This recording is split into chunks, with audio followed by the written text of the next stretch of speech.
would you know if the rules that we're following now were the same rules that we used in terms of the systems, the processes in the past elections? For example, 2022 elections. Based from what I heard from my interviews sa mga COMELEC officials, as far as connection sa internet is concerned, Attorney Karen, connected yung mga counting machines sa internet throughout the day. Walang explicit instruction na dapat i-disconnect mo na sa internet. Same issue ba to? Like 2022, did they follow the same procedure? Same procedure then, same procedure now.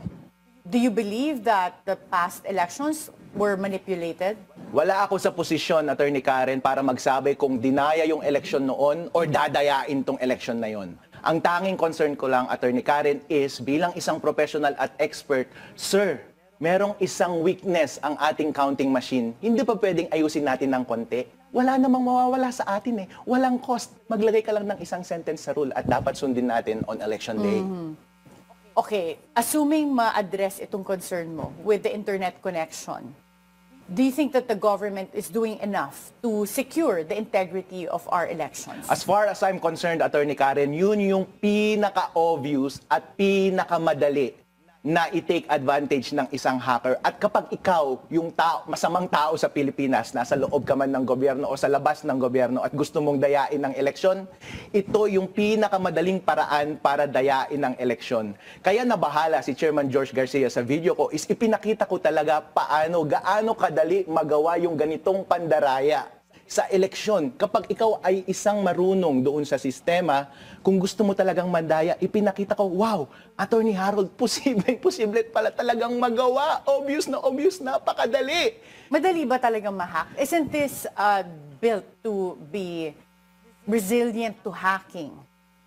Attorney Karen, mali yung sinasabi ni Chairman George Garcia na hindi hackable 100% ang automated counting machines. Kahit tanungin mo ang pinakamagagaling na expert sa buong mundo, walang computer systems ang unhackable. Kahit #1 companies na hack nga sila eh.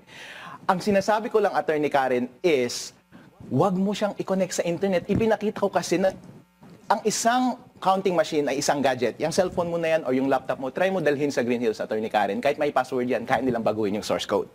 Basic principle kasi yan, Attorney Karen, sa information system security na once may physical access ka sa isang gadget kasama ng automated counting machine, kung walang nakakakita, kahit sabihin mong na-audit pa yan ng International Independent Auditor, paano kapag yung bad actor ay galing sa loob ng gobyerno? Palit na kaagad, corrupted na lahat ng source code. Pagsalang mo yan during demo, pagsalang mo yan on election day, walang may alam na corrupted yung source code. For all you know, gumagana siya ng maayos. Pero meron pala siyang opening na kapag gusto mong dayain yung specific na makina, meron kang access dahil binigyan ka ng highway. Hindi mo kailangang daanan yung highway, pero may highway na bukas dahil connected siya sa internet.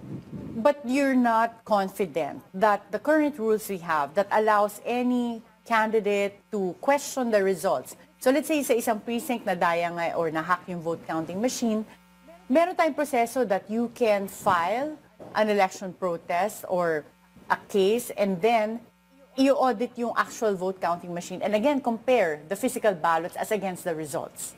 Attorney Karen, in theory, maganda siyang tignan. Ang problema, Attorney Karen, lahat ng kasong ganyan, dumating na ang sumunod na eleksyon, hindi pa natatapos. Tapos na yung term mo, hindi pa rin napapalitan yung supposedly na nanalo. Ang problema kasi, Attorney Karen, is kapag i-delegate mo yung control ng integrity ng COMELEC sa ganung proseso, marami pang inefficiencies na kailangan mong daanan.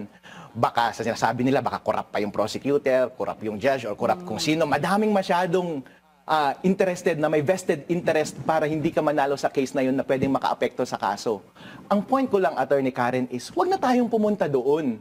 Pumunta tayo sa pinakamadali. Kung baga, low-hanging fruit ang sinasabi nila. Kung ito yung solusyon na pinakamadali, bakit ayaw mong kunin? Kasi kapag hindi mo kunin, mukha kang guilty. Chairman George Garcia, meron ka bang tinatago?